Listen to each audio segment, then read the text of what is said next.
নমস্কার বন্ধুরা, আমি শুভজিৎ আপনাদের সকলকে স্বাগত জানাই শুভর ঠাকুরবাড়ির আরও একটি নতুন ভিডিওতে। আশা করি আপনারা সকলেই ভালো আছেন, সুস্থ আছেন। রাধা মাধবের অশেষ কৃপা পেতে কমেন্ট বক্সে অবশ্যই লিখুন জয় রাধা মাধবের জয়। হিন্দু ধর্মে তুলসী দেবী শুধু একটি পবিত্র উদ্ভিদ নন, তিনি ভগবান বিষ্ণুর অতি প্রিয়। প্রতিদিনের পুজোতে তুলসী পাতার গুরুত্ব অপরিসীম। কিন্তু জানেন কি, কিছু নির্দিষ্ট দিনে তুলসী পাতা তোলা শাস্ত্রমতে নিষেধ। ভক্তির সঙ্গে পুজো করতে হলে এই নিয়মগুলি জানা অত্যন্ত জরুরি। আজকের এই ভিডিওতে আমরা জানব ভগবানের পুজোর জন্য কোন কোন দিনে তুলসী পাতা তুলতে নেই এবং এর পিছনের ধর্মীয় কারণ কি। তাহলে চলুন শুরু করা যাক।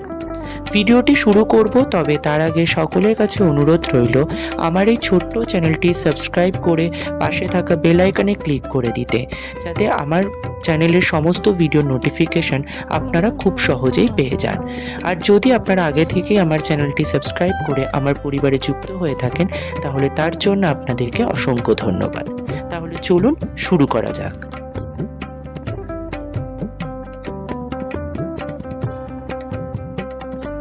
প্রত্যেক দিন বাড়িতে ঠাকুর পুজোর ক্ষেত্রে যে জিনিসটি সবথেকে বেশি মূল্যবান তা হলো তুলসী পাতা। এই তুলসী পাতা কোন দিন তোলা যাবে গাছ থেকে এবং কোন দিন তোলা যাবে না অনেকেরই হয়তো জানেন না। কোন দিন তুলসী পাতা তুলতে হয় এবং কোন দিন তুলসী পাতা তুলতে নেই, কারণ ভগবানের সেবা পুজোর ক্ষেত্রে এই তুলসী পাতা একান্ত অপরিহার্য। তাই যারা যারা বাড়িতে প্রত্যেক দিন ঠাকুর সেবা করেন, যখন তুলসী পাতার অভাব হয় তখন আপনারা কি করবেন? তুলসী পাতা যদি তুলতে না পারেন এবং তিথি যদি এমনই পড়ে যায় যে তোলা যাবে না, সেদিন আপনারা কি করবেন এবং কোন দিন আপনারা তুলসী পাতা তুলবেন, কোন দিন তুলসী পাতা তুলবেন না, এই সঠিক শাস্ত্রসম্মত সিদ্ধান্ত আজকে আমি এই ভিডিওর মাধ্যমে আপনাদের সামনে তুলে ধরব। ভক্তগণ, তুলসী বৃক্ষ এবং তুলসী পাতা এমনই একটি জিনিস যে পাতা ছাড়া ভগবান শ্রী বিষ্ণুর পুজো সম্পন্ন হয় না। আপনি ভগবানের পুজো করুন বা না করুন, সমস্ত পুজোর আগে কিন্তু ভগবান শ্রী বিষ্ণুর পুজো অবশ্যই করতে হয়। তাই বিষ্ণু পুজো করতে আপনার কাছে কোনো জিনিস থাকুক বা না থাকুক, একটি তুলসী পাতা যদি থাকে তাহলেই বিষ্ণু পুজো হয়ে যায়। তাই যারা যারা বাড়িতে ঠাকুর পুজো করেন এবং এই তুলসী পাতার যদি অভাব হয়, তাহলে আপনারা কোন দিন এই তুলসী পাতা গাছ থেকে তুলবেন আর কোন দিন তুলবেন না, শাস্ত্র কি বলছে? নিত্য পুজো পদ্ধতির বইগুলিতে লেখা আছে তুলসী পাতা চয়নের নিষিদ্ধ কাল, কোন দিন পাতা তুলবেন আর কোন দিন পাতা তুলবেন না। মনে রাখবেন, নিষিদ্ধকাল অর্থাৎ নিষেধ করার সময়ে যদি আমরা ভুল করেও তুলসী পাতা তুলে ফেলি, তাহলে কিন্তু সংসারে অমঙ্গল হবার সম্ভাবনা থেকে যায়। তাই এই যে অমঙ্গলের কুদৃষ্টি থেকে বাঁচতে এবং সঠিকভাবে সঠিক পদ্ধতিতে তুলসী পাতা সংগ্রহ করতে, সেই সঠিক পদ্ধতিটি এই ভিডিওর মাধ্যমে জেনে নিন যে কোন দিন তুলসী পাতা তুলবেন এবং কোন দিন তুলসী পাতা তুলবেন না। তো তুলসী পাতা মনে রাখবেন, সকলের বাড়িতে তুলসী বৃক্ষ আছে, তাতে সকলেই তুলসী বৃক্ষে জলদান করেন, সকালবেলায় তুলসী বৃক্ষে প্রণাম করেন, সন্ধেবেলা তুলসী গাছে সন্ধে দেন, প্রণাম করেন। কারণ তুলসী যদি সন্তুষ্ট হন তাহলে ভগবানও সন্তুষ্ট হন। তাই তুলসী পাতা আপনারা কোন কোন দিন তুলতে পারবেন এবং কোন কোন দিন তুলতে পারবেন না, নিত্য পুজো পদ্ধতি গ্রন্থে লেখা রয়েছে দ্বাদশী তিথি, অমাবস্যা, পূর্ণিমা, সংক্রান্তি এবং মঙ্গল, শুক্র ও রবিবার। আমাদের 7টি দিন রয়েছে, তার মধ্যে মঙ্গলবার, রবিবার এবং শুক্রবার, এই 3টি দিন কিন্তু তুলসী পাতা তোলা যাবে না, স্পষ্ট করে লেখা রয়েছে। এবং অমাবস্যা, পূর্ণিমা, দ্বাদশী, সংক্রান্তি, এই 4টি দিনেও তুলসী পাতা তোলা যাবে না। এবারে আসছি, কারোর বাড়িতে যদি ছোট্ট নবজাতক বালক জন্মগ্রহণ করে, তাহলে জন্ম সূচক পড়ে গেল। তো এই সময়কালীন যে জন্ম সূচক থাকবে সেই সময়তেও তুলসী পাতা তোলা যাবে না। তাহলে প্রশ্ন জাগবে, আমরা কিভাবে পুজো করব? এইগুলো দিন যদি তুলসী পাতা তুলতে না পারি, তুলসী পাতার অভাব হয়, তাহলে কিভাবে পুজো করব? তো সেই পদ্ধতি নিয়েও গ্রন্থে লেখা রয়েছে, তার বিকল্প পদ্ধতি বা উপায়।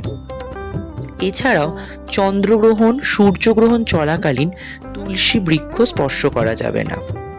তুলসী পাতা তোলা তো দূরে থাক, এছাড়াও আসছে মরণসূচক।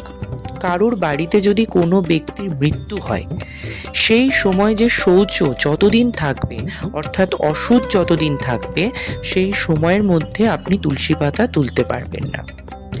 এই যে সময়গুলো আপনাদেরকে জানালাম, এই দিনগুলো আপনারা তুলসী পাতা তুলতে পারবেন না। অনেকেই জিজ্ঞাসা করেন, একাদশীর দিন কি তুলসী পাতা তুলতে পারা যাবে? হ্যাঁ, একাদশী তিথিতে তুলসী পাতা তোলা যাবে, কিন্তু তারপর দিন অর্থাৎ দ্বাদশী তিথিতে কিন্তু তুলসী পাতা তোলা যাবে না। এরপর বলছি এই দিনগুলি, অর্থাৎ আগে আপনাদের যে দিনগুলি জানালাম, এই দিনগুলিতে যদি আপনি তুলসী পাতা তোলেন তাহলে কি হতে পারে। কেউ যদি এই দিনগুলি না মানেন, তাহলে নিজের মনের জোর খাটিয়ে যদি তুলসী পাতা তোলার চেষ্টা করেন, তাহলে কিন্তু অমঙ্গল হতে পারে। আর তুলসী দেবী রুষ্ট হলে ভগবানও কিন্তু রুষ্ট হন। তাই সবসময় তুলসী দেবীকে প্রসন্ন রাখবেন এবং তুলসী পাতা তোলার সময় হাতে করতালি দিয়ে প্রার্থনা করে নেবেন। কারণ তুলসী পাতা তোলার সময় তুলসীর অঙ্গে আঘাত লাগতে পারে, অনেক ডাল শাখা প্রশাখা ভেঙে যেতে পারে। ডাল শাখা প্রশাখা হলো তুলসীর অঙ্গ, কারণ তুলসী মহারানীর কেশ মানে চুল থেকেই তুলসী বৃক্ষের জন্ম, তুলসী পাতার জন্ম। তাই তার কাছে প্রার্থনা জানিয়ে, স্তুতি নমস্কার প্রণাম জানিয়ে, অনুমতি চেয়ে তুলসী পাতা সংগ্রহ করতে হবে। এরপরে বলছি, এই দিনগুলিতে যদি তুলসী পাতার অভাব হয়, তাহলে ঠাকুর পুজো কিভাবে করবেন।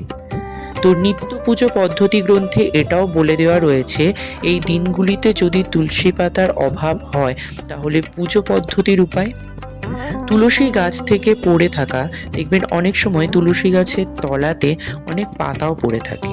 তো এই দিনগুলিতে আপনারা তুলসী পাতা তুলবেন না, কিন্তু এই পড়ে থাকা তুলসী পাতা উঠিয়ে নিয়ে, ভালো করে ধুয়ে নিয়ে সেই পাতা ভগবানের পুজোয় ব্যবহার করতে পারবেন। মনে রাখবেন, তুলসী পাতার যদি অভাবও হয় তাহলে তুলসীর ডালও ব্যবহার করতে পারবেন। আর যদি তুলসীর ডালও না থাকে, তাহলে আগের দিন যে তুলসী পাতা ব্যবহার করেছেন সেটাকে ধুয়ে আপনি ভগবানের সেবায় দিতে পারবেন। এমনই মহিমা বর্ণনা করা রয়েছে। একটি তুলসী পাতার মহিমা অপরিসীম। আপনি একটি তুলসী পাতাকে বারবার ব্যবহার করতে পারবেন, ঠিক একটি বেল পাতার মতো। তুলসী পাতার বিশেষ মহিমা, একটি মাত্র তুলসী দেওয়ার ফলে ভগবান গোবিন্দ কৃষ্ণ প্রসন্ন হয়ে যান, রাধারানী প্রসন্ন হয়ে যান।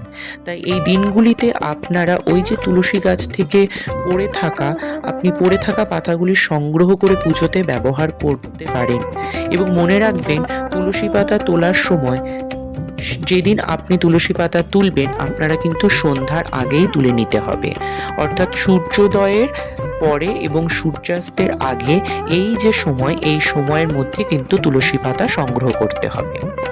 এবং মনে রাখবেন যে অশুদ্ধ বস্ত্র পরে কিন্তু আপনারা তুলসী পাতা বা তুলসী গাছে হাত দেবেন। এছাড়াও জুতো পরে আপনারা কিন্তু তুলসী গাছে হাত দেবেন না বা তুলসী তলায় প্রণাম করবেন না। তো এই যে নিয়মগুলি, আপনারা স্বাস্থ্যসম্মত নিয়মগুলি যদি আপনারা মানতে পারেন, তাহলে অবশ্যই তুলসী মহারানীর কৃপায় আপনার গৃহ আলোকিত হয়ে উঠবে এবং ভগবান শ্রীকৃষ্ণ প্রসন্ন হবেন। কারণ ভগবান শ্রীকৃষ্ণ নিজেই বলেছেন, আমি হতে আমার নাম বড়, নাম হতে আমার ভক্ত বড়। ভগবান শ্রীকৃষ্ণের প্রিয় ভক্ত এবং অর্ধাঙ্গিনী স্ত্রী হলেন তুলসী মহারানী। তাই তুলসী দেবীকে যদি সন্তুষ্ট করতে পারেন, তাহলে ভগবান শ্রীকৃষ্ণের কৃপা অবশ্যই হবে। তাহলে এই নিয়মগুলি মেনে আপনারা এই দিনগুলি, অর্থাৎ যে দিনগুলি আপনাদের বললাম, সেই দিনগুলি এড়িয়ে চলুন এবং যে সময়গুলি বললাম, সেই সময়গুলির মধ্যে আপনারা তুলসী পাতা সংগ্রহ করে ভগবানের পুজো করুন। আজকের ভিডিওটি এইটুকুই রইল বন্ধুরা। আশা করি আজকে আমার এই ভিডিওটি তোমাদের সকলের ভালো লেগেছে। যদি ভিডিওটি ভালো লেগে থাকে তাহলে ভিডিওটিতে একটি লাইক করে কমেন্ট বক্সে অবশ্যই জানাবে আজকের ভিডিওটি তোমাদের কেমন লাগলো, এবং আমার এই ছোট্ট চ্যানেলটি সাবস্ক্রাইব করে পাশে থাকা বেল আইকনটি ক্লিক করে আমার পাশে থাকার অনুরোধ রইল, যাতে পরবর্তীতে আমার পুজো সম্পর্কিত সমস্ত ভিডিওর নোটিফিকেশন তোমরা সকলেই সবার আগে পেয়ে যাও।